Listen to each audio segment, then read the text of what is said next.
ಕನ್ನಡ ಹುಟ್ಟಿದ್ದೇ ತಮಿಳಿನಿಂದ ಅಂತ ಹೇಳಿ ವಿವಾದವನ್ನ ಮೈಮೇಲೆ ಎಳೆದುಕೊಂಡಿರುವ ನಟ ಕಮಲ್ ಹಾಸನ್ ಬಗ್ಗೆ ಈಗಾಗಲೇ ಸಾಕಷ್ಟು ಹೋರಾಟಗಳು ನಡೀತಾ ಇದೆ. ಕನ್ನಡಿಗರು ಆಕ್ರೋಶವನ್ನ ವ್ಯಕ್ತಪಡಿಸಿ ಅವರ ಚಿತ್ರವನ್ನ ಕರ್ನಾಟಕದಲ್ಲಿ ಬ್ಯಾನ್ ಮಾಡಲು ನಿರ್ಧರಿಸಿ ಖಡಕ್ ವಾರ್ನಿಂಗ್ ಅನ್ನ ಕೊಟ್ಟಿದ್ದಾರೆ.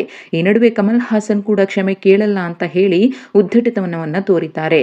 ಆದ್ರೆ ಸ್ಯಾಂಡಲ್ವುಡ್ನ ಮೋಹಕ ತಾರೆ ನಟಿ ರಮ್ಯಾ ಕಮಲ್ ಹಾಸನ್ ಅವರ ಪರವಾಗಿ ಬ್ಯಾಟ್ ಬೀಸಿ ಮಾಡಿದಂತಹ ಪೋಸ್ಟ್ ಸೋಷಿಯಲ್ ಮೀಡಿಯಾದಲ್ಲಿ ಸಿಕ್ಕಾಪಟ್ಟೆ ವೈರಲ್ ಆಗಿದೆ.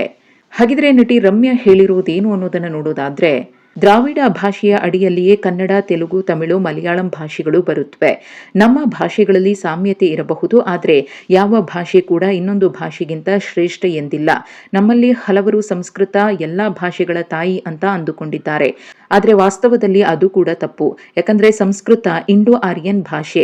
ಇಂಡೋ ಆರ್ಯನರು ಇಲ್ಲಿ ವಲಸೆ ಬರುವುದಕ್ಕಿಂತ ಬಹಳ ವರ್ಷಗಳ ಮುಂಚೆಯಿಂದ ನಾವು ಇಲ್ಲಿ ಇದ್ದೇವೆ ಎಂದು ಹೇಳಿದ್ದಾರೆ. ತಮ್ಮ ಹೇಳಿಕೆಗೆ ಪೂರಕವಾಗಿ ದ್ರಾವಿಡ ಭಾಷೆಗಳ ಉಗಮದ ಚಾರ್ಟ್ ಅನ್ನು ಕೂಡ ರಮ್ಯಾ ಹಂಚಿಕೊಂಡಿದ್ದಾರೆ. ಈ ಚಾರ್ಟ್ನಲ್ಲಿ ದ್ರಾವಿಡ ಭಾಷೆಯ ಮೂಲಕವೇ ಕನ್ನಡ, ತಮಿಳು, ತೆಲುಗು, ಮಲಯಾಳಂ ಹಾಗೆ ಇತರ ಭಾಷೆಗಳು ಹುಟ್ಟಿಕೊಂಡಿವೆ ಎನ್ನುವುದನ್ನು ತೋರಿಸಲಾಗಿದೆ.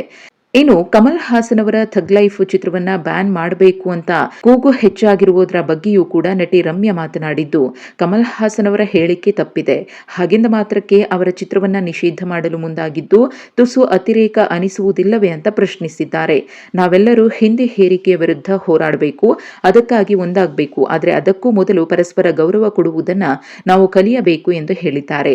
ಇನ್ನು ಸೋಷಿಯಲ್ ಮೀಡಿಯಾದಲ್ಲಿ ನಟಿ ರಮ್ಯಾ ಅವರ ಈ ಮಾತಿಗೆ ಪರ ವಿರೋಧದ ಮಾತುಗಳು ಕೂಡ ಕೇಳಿಬರ್ತಾ ಇದೆ. ಕೆಲವರು ಬ್ಯಾನ್ ನಿರ್ಧಾರ ಸರಿ ಅಂತ ಸಮರ್ಥಿಸಿಕೊಳ್ತಾ ಇದ್ರೆ, ಇನ್ನು ಕೆಲವರು ರಮ್ಯಾ ಅವರ ಮಾತುಗಳನ್ನ ಒಪ್ಪಿಕೊಂಡು ಅವರ ಪರವಾಗಿಯೇ ಬ್ಯಾಟ್ ಬೀಸುತ್ತಿದ್ದಾರೆ.